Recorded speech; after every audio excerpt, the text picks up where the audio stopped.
So I put a hole in the ice to feed the stupid beaver. So his house, right here. This is where the Jerkface lives. And this is his pile of food. There's a little bit sticking up out of the ice, but he has eaten everything else, so he's now starving. There is that would be the birch bark reindeer that he stole and bit the head off of. There's my house.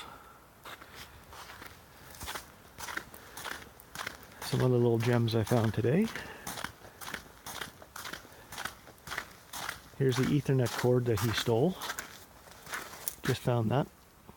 Nice little bite marks in that. That also had 24 volts running on it, so I'm sure he got shocked quite a few times trying to steal that. Lots of bite marks. Good. Anyway, now I have to push apples through the ice to feed the idiot crappy beaver.